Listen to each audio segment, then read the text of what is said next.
I attend St. Martin Academy and I'm in third form in the science stream. I would like to describe myself as honest, helpful, creative, and kind. I enjoy writing poems and expressing myself through them. I love singing and reading. In the beginning, I never knew an organization like this existed until a friend of mine told me. I joined this organization because it allowed me to meet incredible individuals who are just as passionate as me about making a difference. It was an amazing opportunity to make a positive impact, gain experience as well as gaining experience in public speaking. As a timid person, public speaking is not one of my best traits. But as Ms. Connie said, there's no such thing as a timid person. I joined the Youth Parliament because it was also a great way to voice my ideas and solutions to issues that matter to myself and the youth of St. Martin. Hello, ladies and gentlemen. My name is Jeremiah Luzang. I was born on February 16, 2011, on St. Martin. The school I attend is St. Dominic Primary School. Also, one of my favorite hobbies are drawing. When I am drawing, I feel so calm. I feel I can do it for hours on end. In my research, I found out the purpose of the Youth Parliament are as follows. Number 1, to develop in students an insight on the working of Parliament. Number 2, to make students consider issues and form their opinion on them. Number 3, to train students in the technique of group discussion. As a young person, I would like to develop the insight in how to work in Parliament.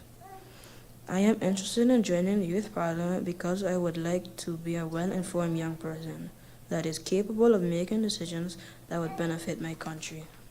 Ever since the world had been afflicted with the COVID-19 disease, and I saw the despair it brought to those around me, I tried my best to help those and made their day slightly better. Being in Youth Parliament will give me the foothold to be surrounded by people whose goals are aligned with mine, to make my community better.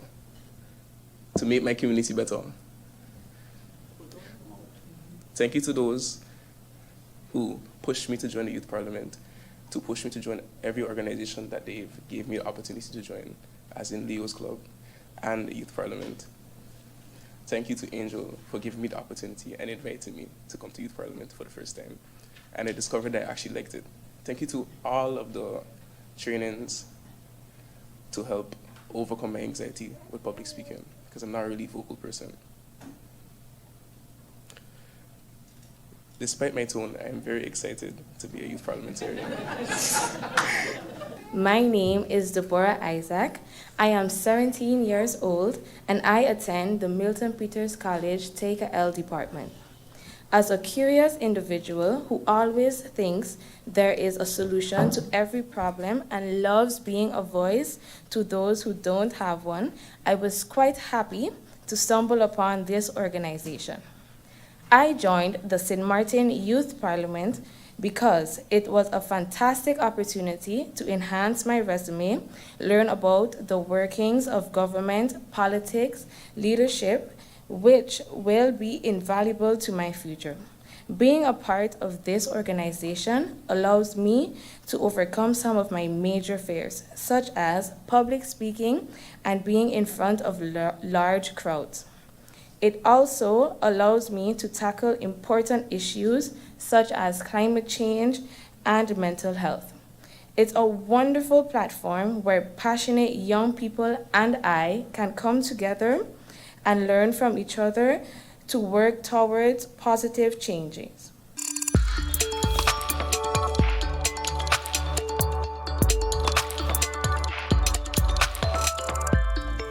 To ensure sufficient account for the inactive personnel and possible changes resulted from possible objections of the offer letters, an estimated total further increased with an additional 15% factor. The projected estimates does take overtime into consideration personal allowances and vacation allowances as part of the wage estimate of the individual employee. Additionally, estimating also the full cost to the employer and employee regarding contributions to both social and pension premiums. Total estimated wage cost to the employer, as you can see on the screen, is some 38.7 million. There's a 10% factor that is considered, totaling 3.8 million for those that are not accounted for, for the amounts that are not accounted for inactive employees. There's a 5% margin of error factor, totaling at 1.9 million. The total budget required sums to 44.5 million guilders. Total contribution to pension, or RPS, is estimated at 10.4 million. Total contribution to social premiums, 4.9 million guilders. Estimated wage tax, 8.7 million. Estimated wage tax, 21.4 million. The total estimated expenditure for the government of St. Martin from the period of 2010 to 2023 can be seen in the graph on the screen.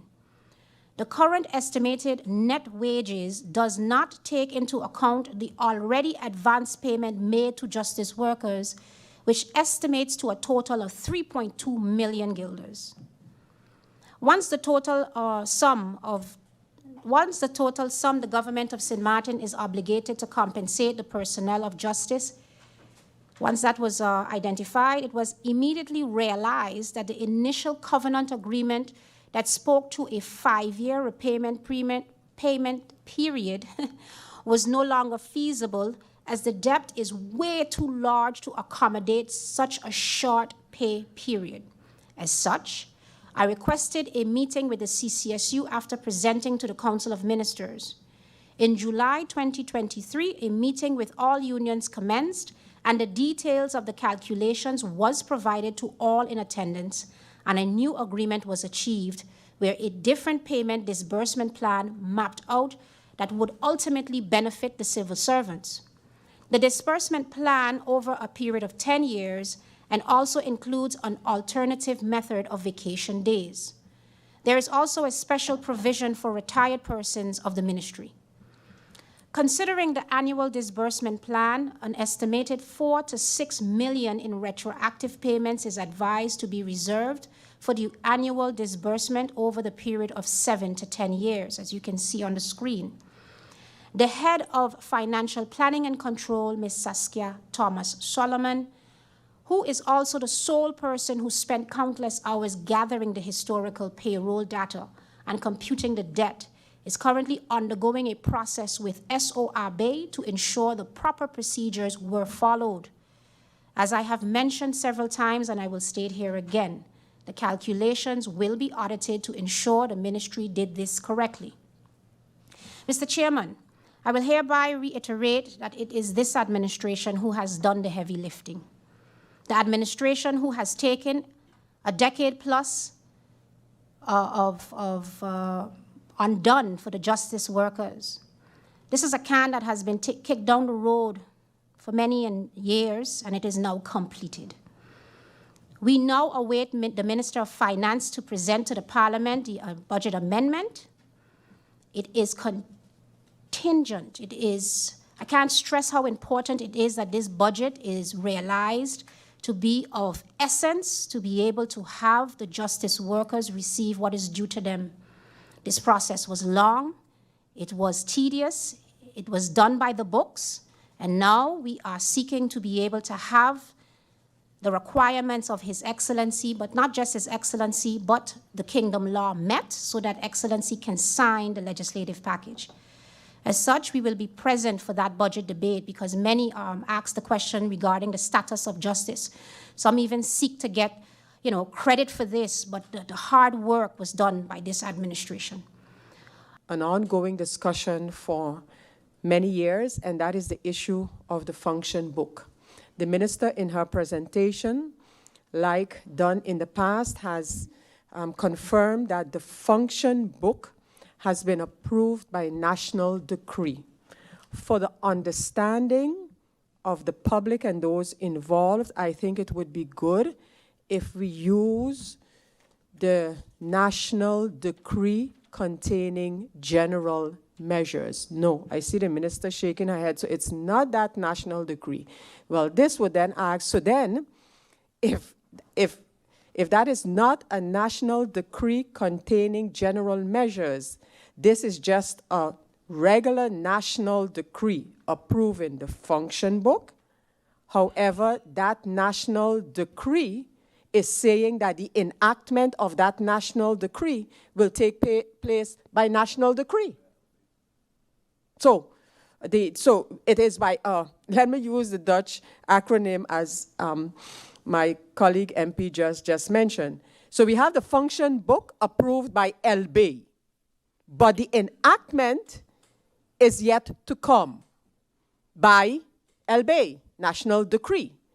But this enactment, so the LB to enact the function book is tied to the budget.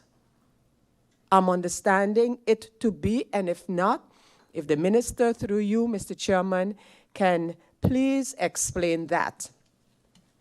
That's one part. We have a second part, and that is the police law and police salary scales. Which police law the minister is indicating needs to be changed? The police law, if we use the word law, would be the kingdom law regulating the police, if we use the law. Unless, again, where, the terminology is being, whether some of it is being lost in translation. But so what changes need to take place in the police law? And where is that at? Whatever the changes are, and to whatever law or ordinance or whatever the case may be, where is that at? What is to be signed by the governor? You have a national decree with general measures that is the police law. What police law are we referring to? From 10-10-10, there is KPNA. That is the law that stands. There was one that was drafted, KPSM. However, that was never passed through the proper legislative channels, so it was never enacted as legal. Yes? So KPNA is what stands.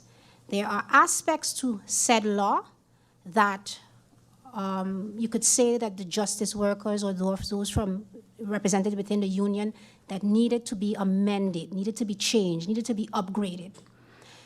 When I came into office in 2019, this draft had already gone through the COR, or the Council of Advice. There was a response from the Council of Advice, but the law had never been worked on thereafter or since. We took the advice of the Council of Advice, we made the necessary updates, we went to the CCSU, we worked it out with the unions. I'll talk about the unions as per question as well. And then that law, as it stands right now, is the LBHUM. That is the national decree with general measures. Tied to that LBHUM is a Landsbesluit, or national decree, to enact the new salary scales. Okay? Tied to that is the function book. The function book was approved, so the structure, the positions, the titles, the descriptions, that's the book that is for every department within the Ministry of Justice, with the exception of the Court of Guardianship. Why? The Court of Guardianship needs to be established in the Liol, which is also currently on the legislative track, to come to Parliament for approval so that this department could now be enacted. The function book for the Court of Guardianship is also complete, but it cannot be incorporated just yet until the Liol is approved by Parliament. I'm trying to go slow here because it's a lot of information and I don't want persons to be confused. Okay. There's an LB, or a national decree, to enact the function book. So there are 2 national decrees, and there is 1 national decree with general measures. That's the LBHUM, which is the police law. LB for the salary scales, LB to enact the function book. So that's a package of 3 that is accompanied by the calculations of what is owed retroactive and what will be needed going forward. That makes up the entire package. What is the role of the governor? He has to sign the LBHAM, or the National Decree with General Measures. He has to sign the National Decree for the salary scales. He has to sign the National Decree for the function book. Then those items comes back to the Minister of Justice to co-sign with him, and the legal package is complete.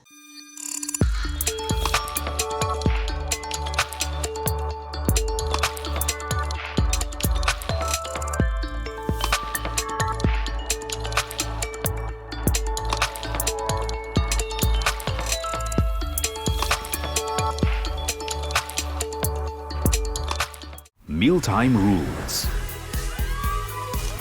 Don't serve yourself first.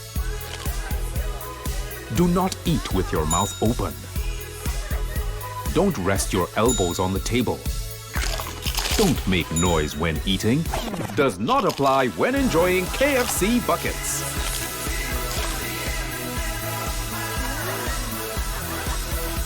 When we bucket together, we are as we really are. Your social and health insurance is your social and health insurances. Are you SXV insured? Do you have a valid medical insurance status? SXV is cardless. Request your My SXV account today and enter the virtual office of SXV.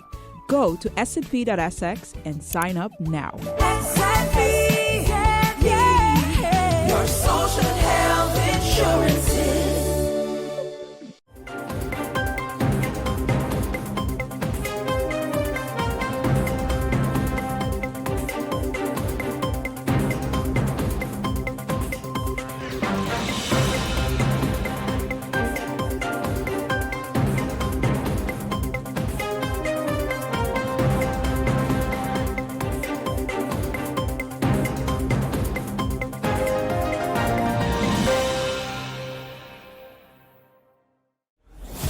During the hurricane season, a potential tropical cyclone can produce rainfall that can cause flash flooding and rockfalls.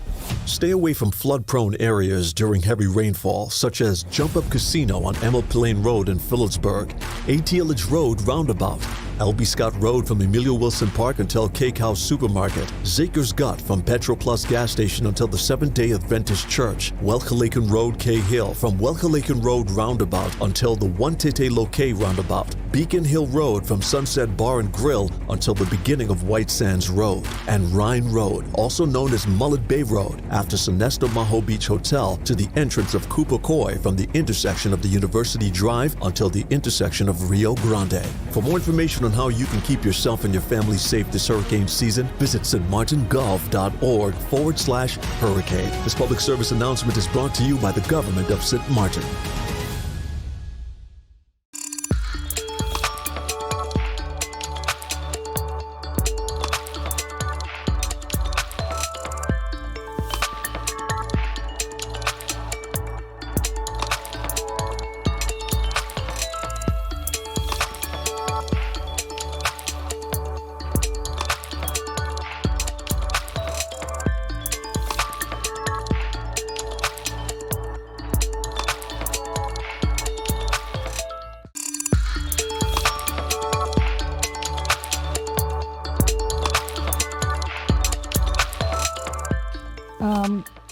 The Justice Minister is suggesting that this payment be made in a period of 10 years.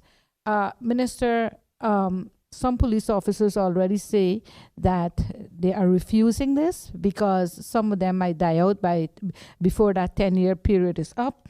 And I'd like to know exactly what happened to the initial proposal of between 3 to 5 years. Minister, you also stated prior, I cannot remember the date, but you also stated that the 2024 budget has a 40 million surplus. Can you tell me if this is a budget projection, or is it liquid cash we have available? Regarding the CCS meeting you're referring to, I'm not too aware of that, and maybe I'll say maybe on our part, and I'll have to talk to the Minister of Justice on this, on maybe communication, because I know that in our discussions and communication that went out, and I'm pretty sure the Minister of Justice also said this a few times, that everyone isn't in the 10-year bracket. So it depends on the scale and the amount that you are owed, that it'll be broken down. So the max payout will be 10 years, and there's some persons that will get paid in 3 years. So it's depending on the scale, the amount that is owed to you.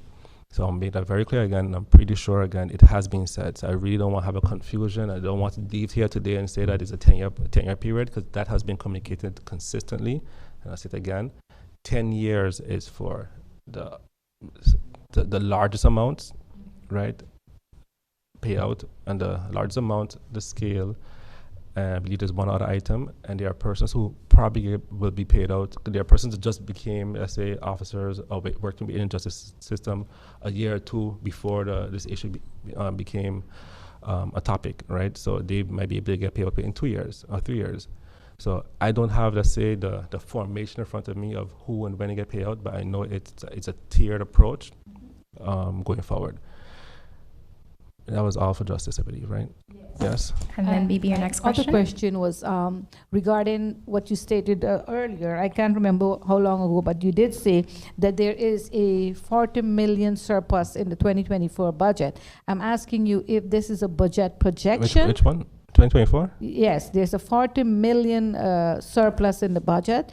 Asking if this is a budget projection or is it a liquid cash? If I'm not sure on 2024, it's 2023. No, so neither. So I have never said that, to be honest. So if you could find footage of me saying that, I'll owe you lunch. Okay. So I haven't said that, and I think maybe you're confusing it with the letter from the CFT, where CFT mentioned that the projections for the government looks more positive. So that's their article, and specifically in that article, they also mentioned that the Minister of Finance is a little bit more pessimistic than them. So in their article, they said we look on track for 15 to 20, and I said, in their response, they said that I said more along the lines of 2 million guilders surplus. So it was a discrepancy that, yes, we'll be in the surplus. They were a lot more optimistic, which is, the opposite of the last few years of CFT, I guess. And I was being more like how CFT normally is. I was a little bit more pessimistic in terms of the projections, but I've never mentioned 40 million guilders surplus ever.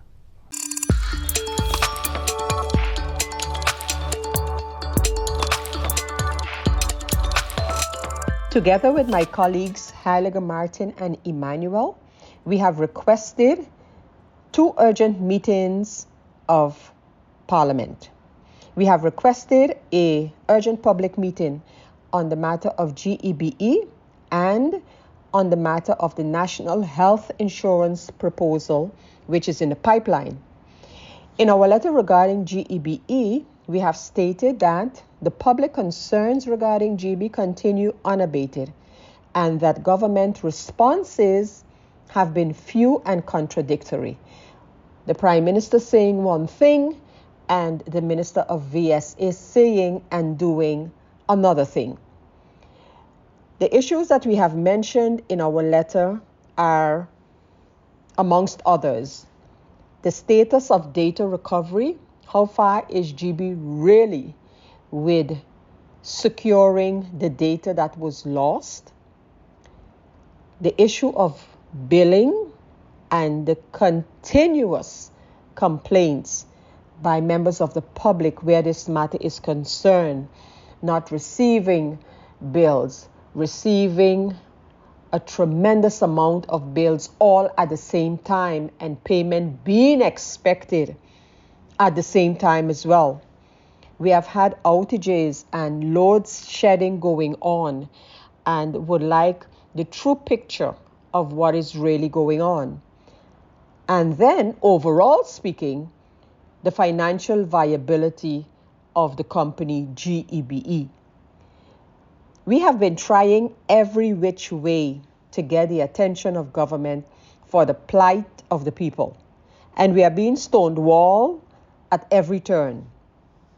Requests for committee meetings are ignored, but a request by a minister to appear in Parliament is promptly honored.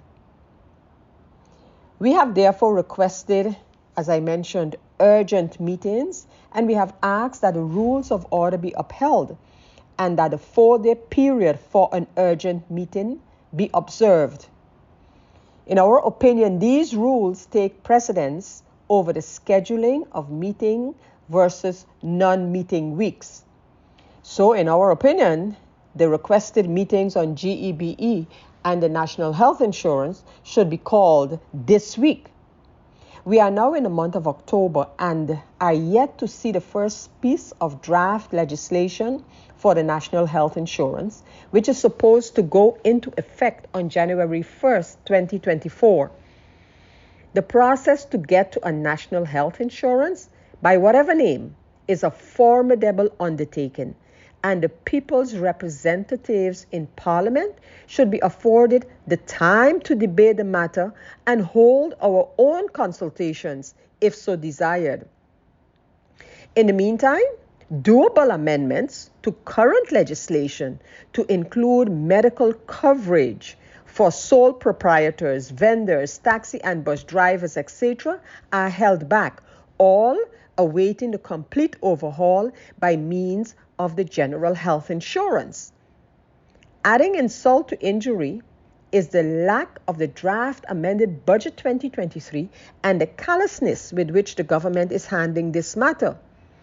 We are constantly being told that the budget is on its way to Parliament. Yet, according to our understanding, that process is nowhere close to have started. In other words, the process of getting the draft amended 2023 budget to Parliament is at the beginning stage.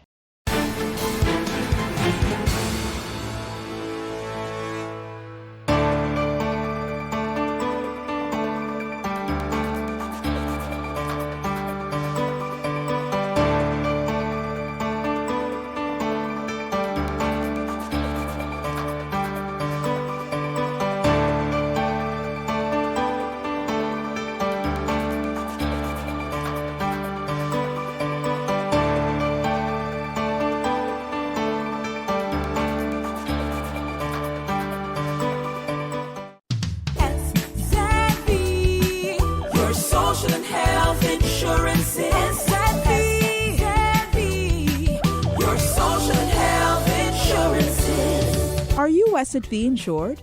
Do you have a valid medical insurance status? SXV is cardless. Request your My SXV account today and enter the virtual office of SXV. Go to sxv.sx and sign up now. SXV, yeah. Your social and health insurances. With you, the new Kentaco. A combination that will surprise the most curious palates. Combining the deliciousness of KFC chicken and the practicality of a taco with a doubly delicious ergonomic shape. Wow! Compatible with all types of bites. New Kentaco. Enjoy a double breaded chicken breast with our secret recipe. Cheese, lettuce, and tomato. New Kentaco, the innovation that's in everyone's mouth. It's hurricane season. Are you prepared? Here are a few tips to keep in mind to help keep you and your family safe. The Atlantic hurricane season runs from June 1st to November 30th, with the peak occurring between mid-August and late October. This hurricane season, be sure to put together a go bag. A disaster supply kit including a flashlight, batteries, cash, first aid and supplies, medications, and copies of your critical information if you need to evacuate. This public service announcement was brought to you by the government of St. Martin.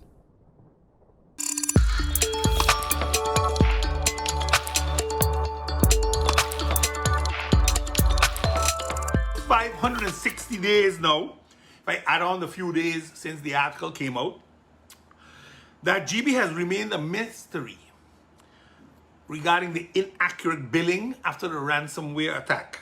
This was a position that MP Ludmilla the Weaver took last week in Parliament. Now, I support that position for the mere fact that up until today, there has been no real answer from the shareholder.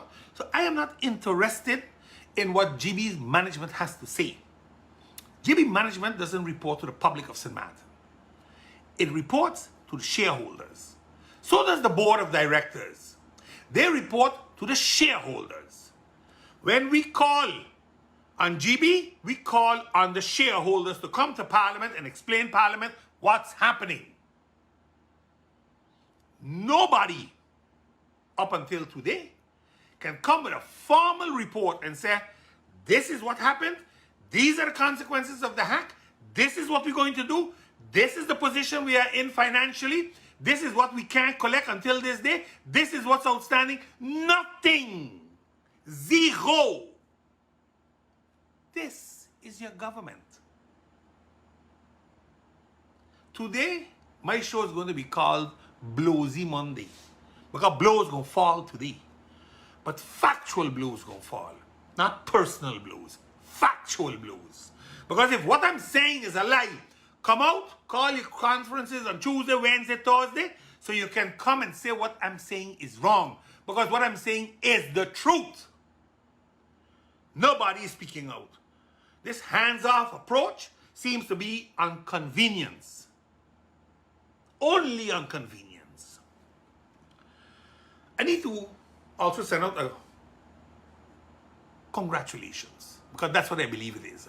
Because of in between some of this negativity, there are some positive moments. Claude Javois, he came with a project about 5 years ago. It was the Green Initiative. Today we call it the Green Dream. And it's happening in schools where waste programs or waste management programs, a project like that, with separation, recycling, takes place. And it started off with one school, the Academy, where he was teaching.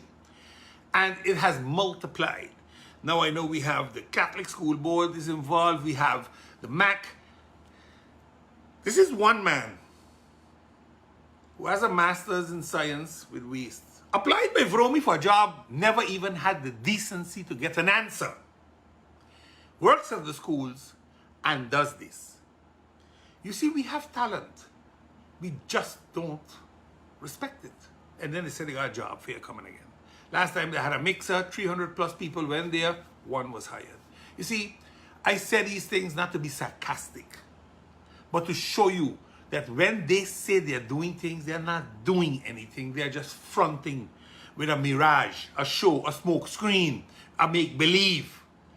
Because if Mr. Claude Javois can do this in the schools, why haven't they called him? I mean, the Minister of Education must know this program going on. He could have whispered in his friend, the Minister of Rome, hey, listen, why don't we check that? Maybe, you can make a little something, expand this, do a little recycling, because there is a hauler involved. The hauler is taking the stuff from the schools and looks for a market outside. Recycling is something that I told you all from since I left Romy, that the MRF should have come. That's a material recovery facility where recycling can take place, where at least 50 to 100 people could get a job with sorting garbage. Pull out the plastics, pull out the metal, the wood, the cardboard. These are recyclable things. If we really were going to do something, instead of following this waste management solution BS that is going on now since 2018, we are 5 years further. And all we have done in the landfill is continue throwing garbage and continue throwing sand. Put a bulldozer there, put a little cement compactor there, and that's, listen, we ain't doing nothing. Go talk to Claude. Claude might be able to give us some sort of help, so at least he can open up our mind that without anything, you can do something instead of taking tens of millions of dollars and pissing it down the drain. Because that's what we're doing right now.